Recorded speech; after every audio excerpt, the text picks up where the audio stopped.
Hello, welcome back to the garage. We've got the drawer since the last time we were, or I guess the last time we were here, we were making the slips for the bottom.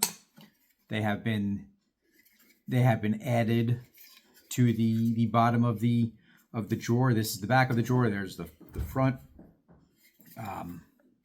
So if I take that apart, you can see how they're each put together. So each slip is now glued in.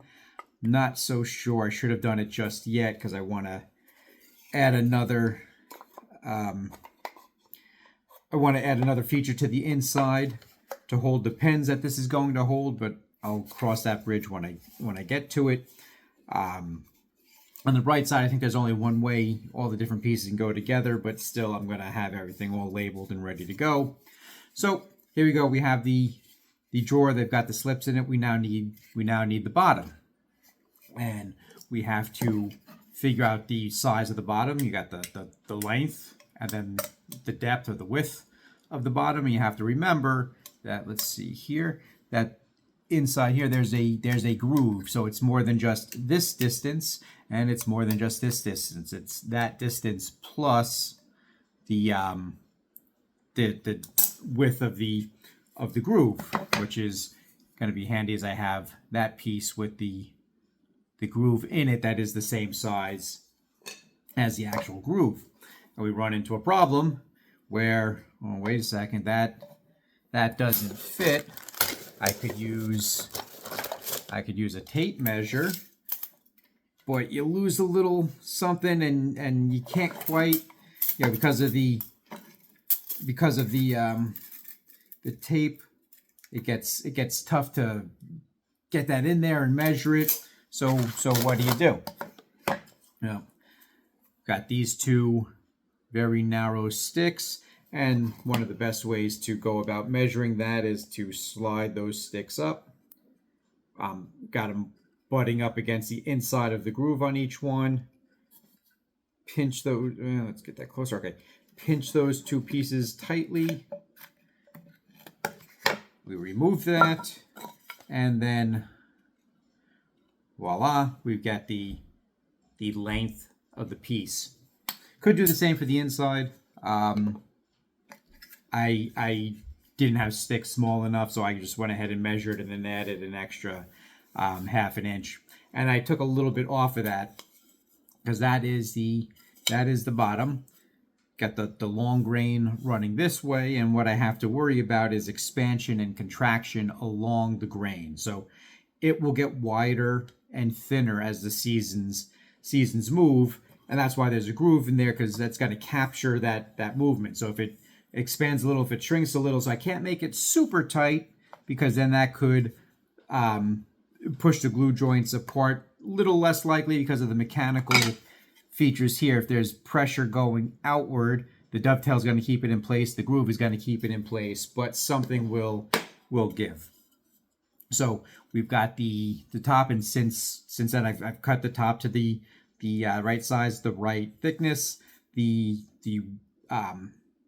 thickness of the piece is just a little bit smaller than that, but what I did want is for the drawer bottom to fit flushly with the slips, and so far I've worked on, you can see it there, I've worked on that end. I want, I mean, that's a good fit right there. I want this to all be one plane. Maybe a little bit of a gap depending on the season, but for the most part I'm going to try to set it up so that way this stays pretty tight in there. So the shoulder lines have got to be good. I'm mostly worried about the width, because that will get wider and smaller. Again, not going to fall out, but it may put a gap on the side. I don't know if you can see it here, but we're going to try. When it's right now, the bottom is, the top is sitting right on the shoulder I made, and at the very bottom there's a gap, and that was done intentionally to give it space, because I didn't want it to bottom out and then prevent me from gluing up the drawer. The bottom, I put, these are rabbet joints. These are just kind of grooves or dados along the edge called rabbets, and the groove is going to fit there. But as of right now, if I take it to the other side, it's too fat. It won't fit. So I got to bevel the back until it there. I could put a rabbet on the bottom side. I could take the bottom off and just do that, but that's a lot of work. Or I can just take off a bevel. You can probably see the pencil marks that I had on there. I just kind of took a pencil, kind of figured out how big the groove is. I used my finger to say, okay, I want to take off that much. Ran a line, got a bevel. I'll show you how I did that. Going to do the other end grain piece first. Always do the end grain first, and there's a very big reason for that. Now, these fibers being end grain, there's no support. If I plane all the way through, this is going to break. It's going to be ugly. Nobody wants to see that. So you have to go at an angle. So I'm going to not only a 45-degree angle this way, but also in that plane. So actually, you know what? I'm going to set that pretty heavy because it's taking a very small cut. And I'm just going to keep going. Try to keep it as even as I possibly can. Now, just so I can see where I'm working towards. Now, right now, I can see over here, I'm taking off more than on this side. So I'm just going to focus on the front for a second, or the front according to me. All right, so I'm very close to my pencil line there. There is a pencil line down here as well, which is just kind of arbitrary. Just wanted to give myself something to shoot for. Going to lower my hand and work towards that angle. I'm going to see if I can lift this up just a little bit. So that way, there we go. My hand isn't hitting the bench. And I'm working, like I lost the pencil line. So I'm going to focus over here a little bit more. And at this point, I'm just looking to get it close, and I'm getting there. But by doing this, you're cutting at an upward angle. You're less likely to blow out that edge. But if you do, you can also get it to go away when you're planing the long grain. So that's a plus. I got a lot of that coming off. Now I could take the piece of where it's going to go. But like I said, this piece is the same size as all the slips. So I am just going to use that to test it. And it's fitting in there. It's not sitting all the way. I know you can't see it right now. I'm going to grab my other plane. This one is a little bit more finely set. This is my smoothing plane. I'm just going to use that to give that bevel right now it's fairly flat. It doesn't really need to look good because it's going to be the bottom of the drawer. No one's ever going to see it unless they pull the drawer out, flip it over, drop the pens out, and look at the bottom. So I'm not too worried about how the bottom looks, but I will know, and it's going to make me feel better if it's nicer. So let's try that again.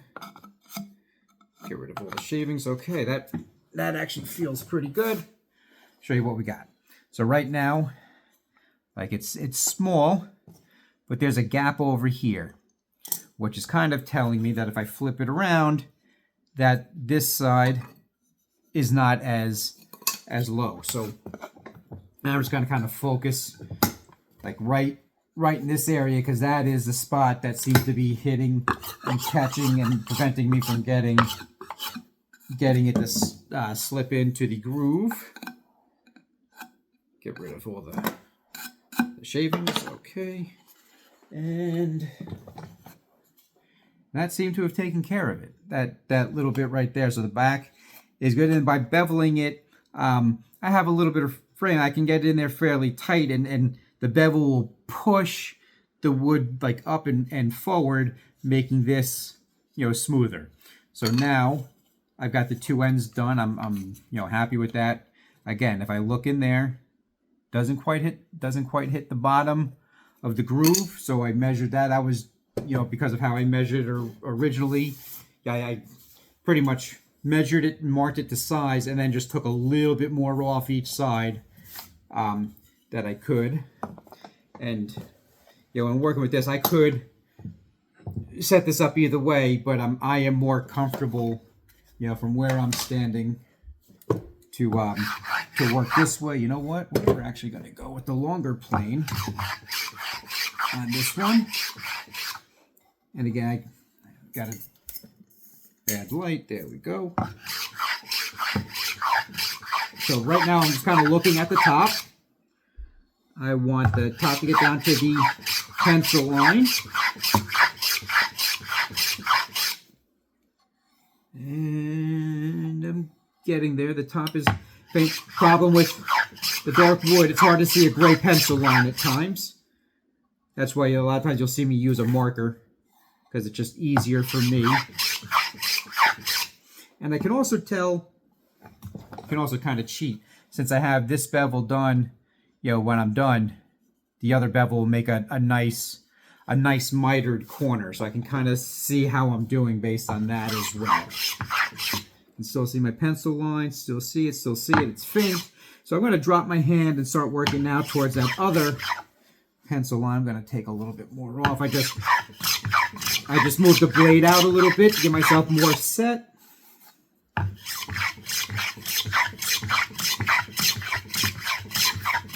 So right now I'm not even touching the top. The plane is touching the bottom more. Okay, we're getting closer.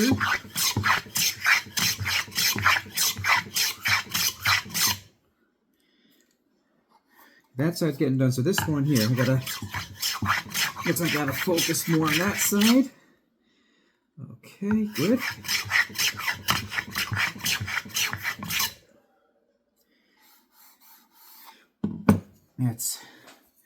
Let's test it. I'm looking here. I've got, I don't know if you can see it, that there's a T just letting me know that that's the top, so I know which side I'm trying to get it to fit on. And oh, you know what? I'm not really even close there. So still got a ways to go.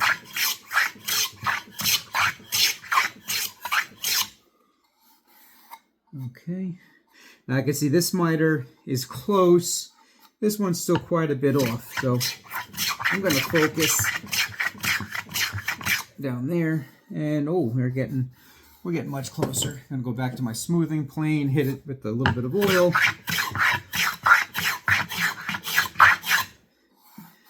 Okay. Let's see how we did.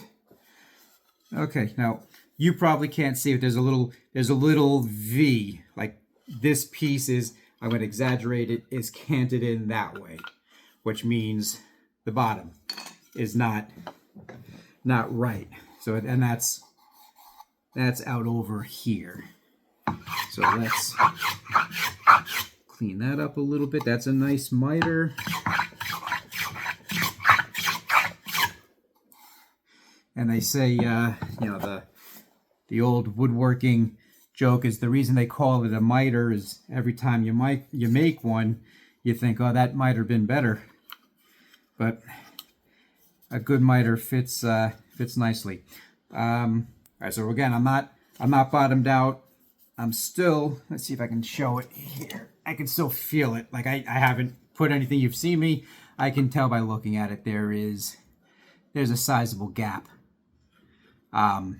This is resting on the corner of the slip. Here you can see how easily that just falls off. So let's go ahead and focus a little bit more over here. I think I'm going against the grain in some places. I'll just try turning it around. Just see if that gives me just a cleaner cut. Again, no one's going to see it, but I know it's there. And I like to think of myself as a craftsman. I want it to look good, and that is pretty good right there. I can feel that coming up. It seems tight all the way along the back. let's do the last one. Gonna be done the exact same way.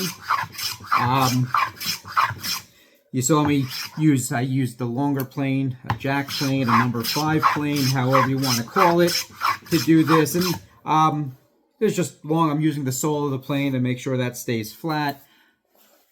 I could use the longer, smoothing plane. Like if you notice, I always use that long one when I'm doing bigger pieces to flatten. That's what I get it finished with, because it's got a much tighter mouth, which just means it takes a much finer shaving and a better finish. I used the shorter plane this time.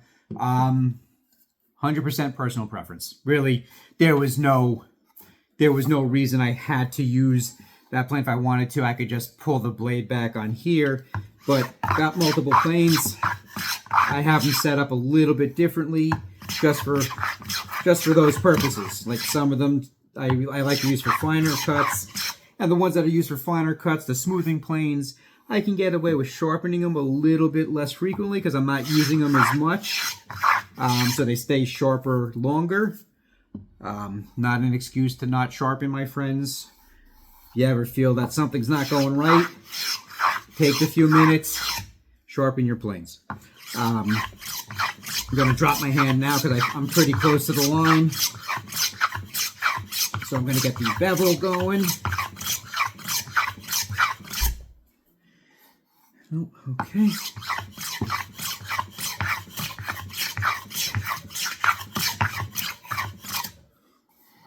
All right. Still got a ways to go there.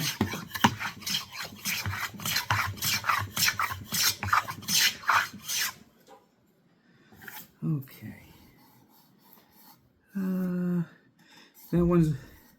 That miter's looking good. This one has a ways to go, so I'm just going to hit that side.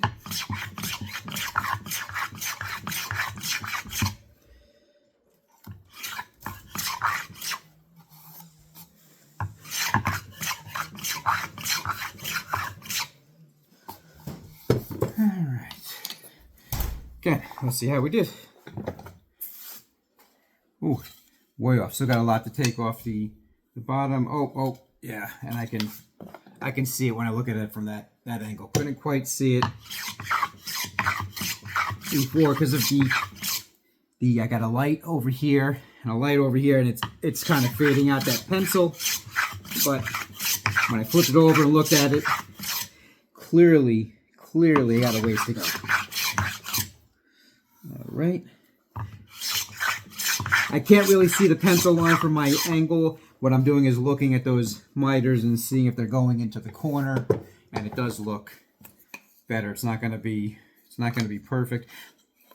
And I don't know if you notice, the reason I'm looking for my little indicator is that if that groove isn't perfectly centered, and I don't believe that it is perfect, as good as I can get it, but not perfect, there will be a difference one way to the other. So I want to make sure it is in the same orientation that it would be in the piece. So I'm going to go now to the smoothing plane and just get those last few shavings to come off. Test it. Always testing. There's a difference between perfect and too far, and it could be, 2 shavings.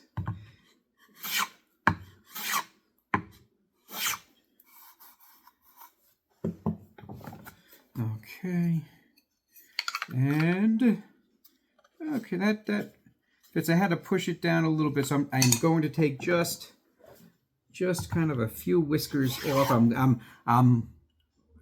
My hand is kind of turning into the bench because I want to take just a little bit more off the bottom. I think this edge is really good. It's the bevel that I wanted to touch on. And I think we've got it. So there was no tear out because of the angle that when I was doing the top, because I kept it at that angle.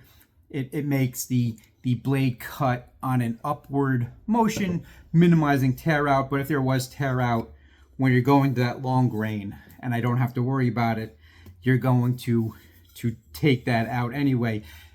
And once again, that's going to be the bottom of the drawer that no one's ever going to see. And everywhere that that rabbit is, that's about 1/8 of an inch all the way around, is going to be captured inside of a groove on the drawer. Again, you'll never see it, but I know it's there. We're getting to a bit of a longer video here, but that is how we get the bottom of the drawer to fit. So we've got a nice solid wood bottom. It's still probably going to need to be finagled a little bit. My next step is to take the drawer apart, put this in there, see if I can get everything to close. I will do that either off camera or on another video, so that way this one isn't that long. I'm going to take off the sharp corners with some sandpaper. Nothing too thrilling, but that is making the drawer bottom. Eventually, I'll sign the bottom of that once we get closer to finished. I'll clean up this, put that in before I go and glue that in. I'm going to make little dividers because what I want to do is hold pens in here. So I want to make a little nesting spot for them. So that is going to be the next step before I actually glue the drawer together. We also have to wedge the tenons that we have in the back and still properly fit it to its location. It's tight now, it's really close, but by the time we clean up all those pen marks and clean up everything on the sides, I think it'll fit pretty nicely. So thanks for watching, and I'll see you next time.